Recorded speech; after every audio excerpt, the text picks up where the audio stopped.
I Know Why the Caged Bird Sings by Maya Angelou. We're now on Chapter 8, which is page 48. Stamps, Arkansas was Chitlin Switch, Georgia, Hang'em High, Alabama, Don't Let the Sun Set on You Here, Nigger, Mississippi, or any other name just as descriptive.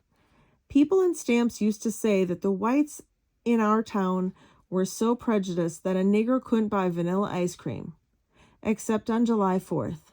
Other days, he had to be satisfied with chocolate. A light shade had been pulled down between the black community and all things white, but one could see through it enough to develop a fear administration contempt for the white things, white folks' cars and white glistening houses and their children and their women.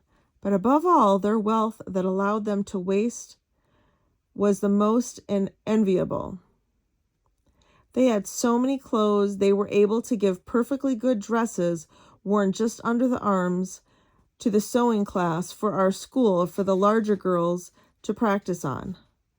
Although there was always generosity in the Negro neighborhood, it was indulged on pain of sacrifice.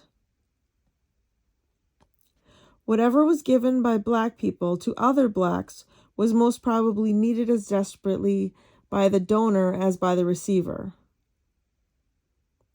A fact which made the giving and receiving a rich exchange. I couldn't understand whites and where they got the right to spend money so lavishly. Of course, I knew God was white too, but no one could have made me believe he was prejudiced. My grandmother had more money than all the po' white trash.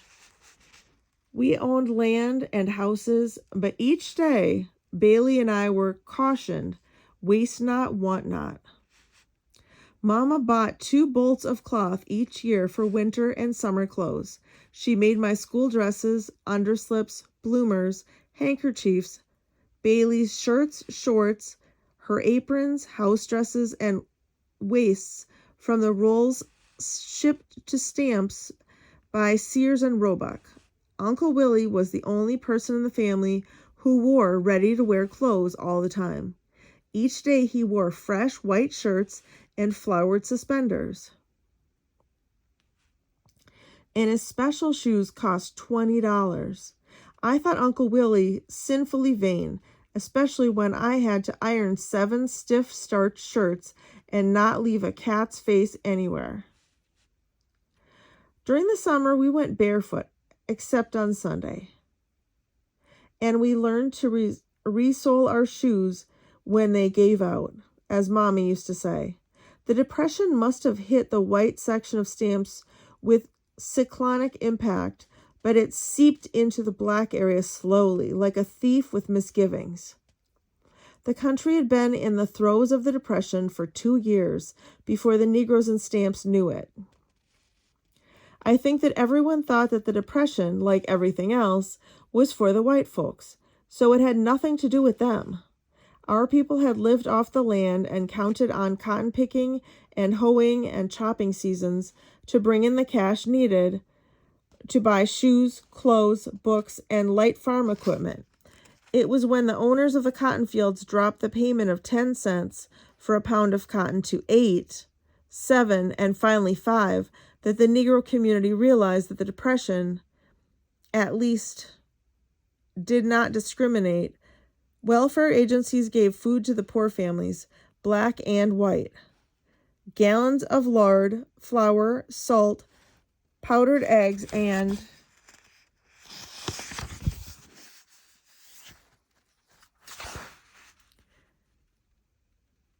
powdered milk. People stopped trying to raise hogs because it was too difficult to get slop rich enough to feed them. And no one had the money to buy mash or fish meal.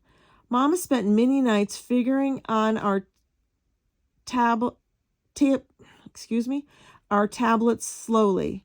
She was trying to find a way to keep her business going, although her customers had no money. When she came to her conclusion, she said, "Bailey, I want you to make me a nice, clear sign, nice and neat. And sister, you can color it with your Crayolas. I wanted to say, 1 5-pound can of powdered milk is worth 50 cents in trade. 1 5-pound can of powdered eggs is worth $1 in trade. 10 2-pound cans of mackerel is worth $1 in trade. And so on. Mama kept her store going. Our customers didn't even have to take their slated provisions home. They'd pick them up from the welfare center downtown and drop them off at the store. If they didn't want an exchange at the moment, they'd put down in one of the big gray ledgers the amount of credit coming to them. We were among the few Negro families not on relief, but Bailey and I were the only children in town, proper that we knew, who ate powdered eggs every day and drank the powdered milk. Our playmates' families exchanged their unwanted food for sugar, coal, oil, spices, potted meat, Vienna sausage, peanut butter, soda crackers, toilet soap, and even laundry soap. We were always given enough to eat, but we both hated the lumpy milk and mushy eggs. And sometimes we'd stop off at the house in one of the poorer families to get some peanut butter and crackers. Stamps was as slow coming out of the Depression as it had been getting into it. World War II was well along before there was a noticeable change in the economy of that near-forgotten hamlet. One Christmas, we received gifts from our mother and father, who lived separately in a heaven called California, where we were told they could have all the oranges they could eat, and the sun shone all the time. I was sure that wasn't so. I couldn't believe that our mother would laugh and eat oranges in the sunshine without her children. Until the Christmas when we received the gifts, I had been confident that they were both dead. I could cry any time I wanted by picturing my mother. I didn't quite know what she looked like, lying in her coffin. Her hair, which was black, was spread out in a tiny little white pillow, and her body was covered with a sheet. The face was brown, like a big O, and since I couldn't fill in the features, I printed Mother across the O, and tears would fall down my cheeks like warm milk. Then came the terrible Christmas with its awful presents when our father, with the vanity I was to find typical, sent his photograph. My gift from Mother was a tea set, a teapot, 4 cups and saucers, and a tiny spoons, and a doll with blue eyes and rosy cheeks and yellow hair painted on her head. I didn't know what Bailey received, but after I opened my boxes, I went out to the backyard behind the chinaberry tree. The day was cold and the air was clear as water. Frost was still on the bench, but I sat down and cried. I looked up and Bailey was coming from the outhouse, wiping his eyes. He had been crying too. I didn't know if he had also told himself they were dead and had been rudely awakened to the truth, or whether he was just feeling lonely. The gifts opened the door to questions that neither of us wanted to ask. Why did they send us away? And what did we do so wrong? So wrong. Why, at 3 and 4, did we have tags put on our arms to be sent by train alone from Long Beach, California to Stamps, Arkansas, with only the porter to look after us? Besides, he got off in Arizona. Bailey sat down beside me and that time didn't admonish me not to cry. So I wept and he sniffled a little, but we didn't talk until Mama called us back in the house. Mama stood in front of the tree that we had decorated with silver ropes and pretty colored balls and said, "You children is the most ungrateful things I ever did see. You think your mama and papa went to all the trouble to send you these nice play pretties to make you go out in the cold and cry?" Neither of us said a word. Mama continued, "Sister, I know you tender-hearted, but Bailey Jr., there's no reason for you to set out mewing like a pussycat. Just 'cause you got something from Vivian and Big Bailey." When we still didn't force ourselves to answer, she asked, "You want me to tell Santa Claus to take these things back?"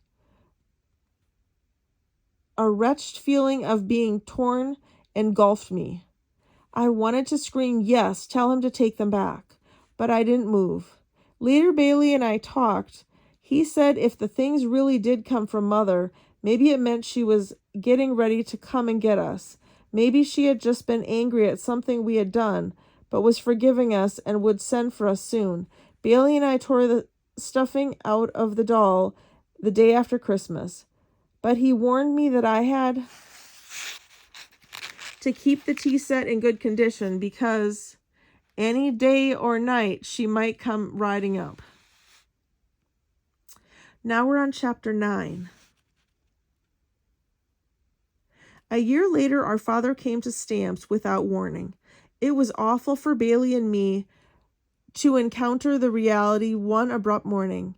We, or at any rate I, had built such elaborate fantasies about him and the illusory mother that seeing him in the flesh shredded my inventions, like a hard yank on a paper chain. He arrived in front of the store in a clean gray car. He must have stopped just outside of town to wipe it in preparation for the grand entrance. Bailey, who knew such things, said it was a DeSoto. His bigness shocked me. His shoulders were so wide I thought he'd have trouble getting in the door. He was taller than anyone I had seen. And if he wasn't fat, which I knew he wasn't, then he was fat-like. His clothes were too small, too.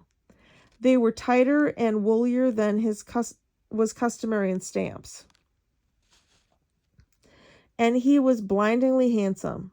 Mama cried, "Bailey, my baby! Great God, Bailey!" And Uncle Willie stuttered.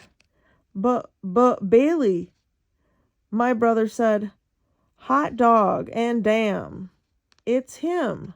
It's our daddy.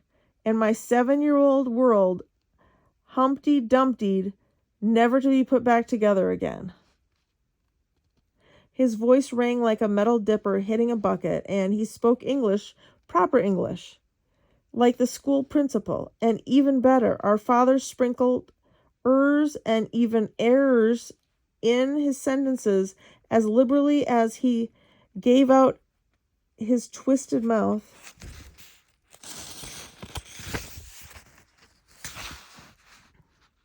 Smiles. His lips pulled not down like Uncle Willie's, but to the side, and his head lay on one side or the other, but never straight on the end of his neck. He had the air of a man who did not believe what he heard or what he himself was saying. He was the first cynic I had met. "So, this is Daddy's, little man?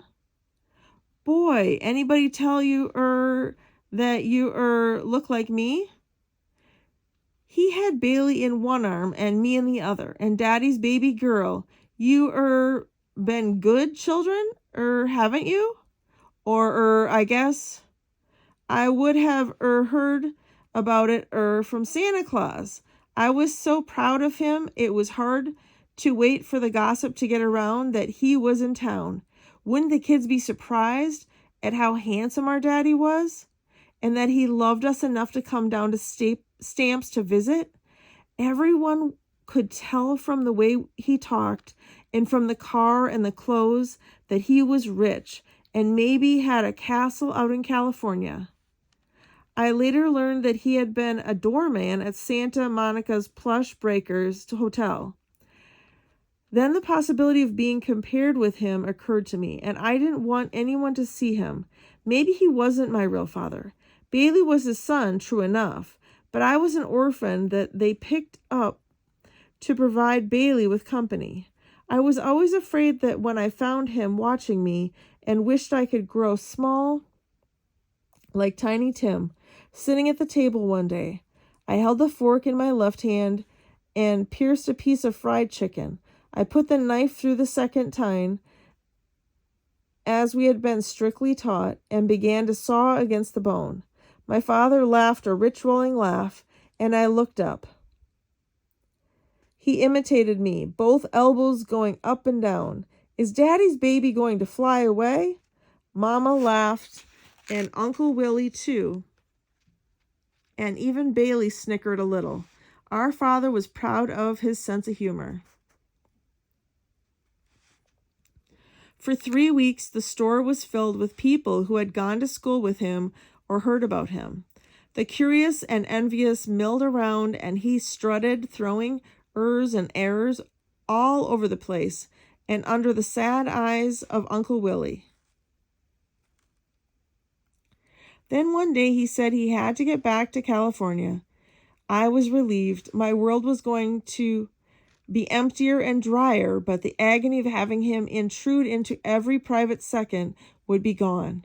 And the silent threat that had hung in the air since his arrival, the threat of his leaving someday, would be gone. I wouldn't have to wonder whether I loved him or not, or have to answer, does Daddy's baby want to go to California with Daddy?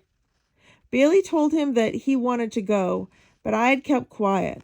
Mama was relieved too, although she had a good time cooking special things for him and showing her California son off to the peasants of Arkansas. But Uncle Willie was suffering under our father's bombastic pressure, and in mother bird fashion, Mama was more concerned with her crippled offspring than the one who could fly away from the nest. He was going to take us with him. The knowledge buzzed through my days and made me jump unexpectedly like a jack-in-the-box. Each day I found some time to walk to the pond where people went to catch sun perch and striped bass. The hours I chose to go were too early or too late for fishermen, so I had the area to myself. I stood on the bank of the green dark water, and my thoughts skidded like the water spiders. Now this way, now that. Now the other. Should I go with my father? Should I throw myself into the pond and, not being able to swim, join the body of Elsie, the boy who had drowned last summer? Should I beg Mama to let me stay with her? I could tell her that I'd take over Bailey's chores and do my own as well. Did I have the nerve to try life without Bailey? I couldn't decide on my own. I couldn't decide any move. So I recited a few Bible verses and went home. Mama cut down a few giveaways that had been traded to her by white women's maids and sat long nights in the dining room sewing jumpers and skirts for me. She looked pretty sad, but each time I found her watching me, she'd say, as if I had already disobeyed, "You be a good girl now, you hear? Don't you make people think I didn't raise you right, you hear?" She would have been more surprised than I had she'd taken me in her arms and wept at losing me. Her world was bordered on all sides with work, duty, religion, and her place. I don't think she ever knew that a deep, brooding love hung over everything she touched. In later years, I asked her if she loved me, and she brushed me off with, "God is love. Just worry about whether you're being a good girl, and He will love you." I sat in the back of the car with Dad's leather suitcases and our cardboard boxes. Although the windows were rolled down, the smell of fried chicken and sweet potato pie lay unmoving, and there wasn't enough room to stretch. Whenever he thought about it, Dad asked, "Are you comfortable back there, Daddy's baby?" He never waited to hear my answer, which was, "Yes, sir," before he'd resume his conversation with Bailey. He and Bailey told jokes, and Bailey laughed all the time. put out Dad's cigarettes, and held one hand on the steering wheel when Dad said, "Come on, boy, help me drive this thing." After I got tired of passing through the same towns over and over and seeing empty-looking houses, small and unfriendly, I closed myself off to everything but the kissing sounds of the tires on the pavement and the steady moan of the motor. I was certainly very vexed with Bailey. There was no doubt that he was trying to butter up Dad. He even started to laugh like him, a Santa Claus Jr., with his ho, ho, ho. "How are you going to feel seeing your mother? Going to be happy?" He was asking Bailey, but it penetrated the foam and I had packed around my senses. Were we going to see her? I thought we were going to California. I was suddenly terrified. Suppose she laughed at us the way he did. What if she had other children now, whom she kept with her? I said, "I want to go back to Stamps." Dad laughed. "You mean Daddy's baby doesn't want to go to St. Louis to see her mother? She's not going to eat you up, you know."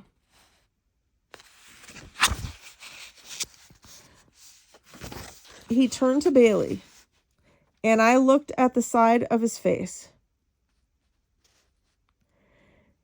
He was so unreal to me, I felt as if I were watching a doll talk. "Bailey Jr., ask your sister why she wants to go back to Stamps." He sounded more like a white man than a Negro. Maybe he was the only brown-skinned white man in the world. It would be just my luck that the only one would turn out to be my father. But Bailey was quiet for the first time since we left Stamps. I guess he was thinking, too, about seeing Mother. How could an 8-year-old contain that much fear? He swallows and holds it behind his tonsils. He tightens his feet and closes the fear between his toes. He contracts his buttocks and pushes it up behind the prostate gland. "Junior, cat got your tongue? What do you think your mother will say when I tell her children didn't want to see her?" The thought that he would tell her shook me and Bailey at the same time. He leaned over the back of the seat. "My, it's Mother, dear. You know you want to see Mother, dear. Don't cry." Dad laughed and pitched in his seat and asked himself, "I guess, what will she say to that?" I stopped crying since there was no chance to get back to Stamps and Mama. Bailey wasn't going to back me up, I could tell, so I decided to shut up and dry up and wait for whatever seeing Mother dear was going to bring. St. Louis was a new kind of hot and a new kind of dirty. My memory had no pictures of the crowded together, soot-covered buildings. For all I knew, we were being driven to hell, and our father was the delivering devil. Only in strict emergencies did Bailey allow me to speak Pig Latin to him in front of adults. But I had to take the chance that afternoon. We had spun around the same corner, I was sure, about 50 times. I asked Bailey, "Ude, uye, ink they, is our fa afe, or ude, uye, ink they, at they, iwe, are eing bay, idke, aperne." Bailey said, "We're in St. Louis and we're going to see Mother, dear. Don't worry." Dad chuckled and said, "Uhe, udwe, antwe, ute, idke, apne, uye, ude, uye, inkthe, uye, and indele, ogbe, il drenche." I thought that my brother and his friends had created Pig Latin. Hearing my father speak it didn't startle me so much as it angered. It was simply another case of the trickiness of adults where children were concerned. Another case in point of the grown-up's betrayal. To describe my mother would be to write about hurricane in its perfect power, or the climbing, falling colors of a rainbow. We had been received by her mother and had waited on the edge of our seats in the over-furnished living room. Dad talked easily with our grandmother as white folks talk to blacks, unembarrassed and unapologetic. We were both fearful of Mother's coming and impatient at her delay. It is remarkable how much truth there is in the two expressions, stuck dumb and love at first sight. My mother's beauty literally assailed me. Her red lips, Mama said it was a sin to wear lipstick. Split to show even white teeth, and her fresh butter color looked see-through clean. Her smile widened her mouth beyond her cheeks, beyond her ears, and seemingly through the walls to the street outside. I was struck dumb. I knew immediately why she had sent me away. She was too beautiful to have children. I had never seen a woman as pretty as she, who was called Mother. Bailey, on his part, fell instantly and forever in love. I saw his eyes shining like hers. He had forgotten the loneliness and the nights when we had cried together because we were unwanted children. He had never left her warm side or shared the icy wind of solitude with me. She was his mother, dear, and I resigned myself to his condition. They were more alike than she and I, or even he and I. They both had physical beauty and personality, so I figured it figured. Our father left St. Louis a few days later for California, and I was neither glad nor sorry. He was a stranger, and if he chose to leave us with a stranger, it was all of one piece.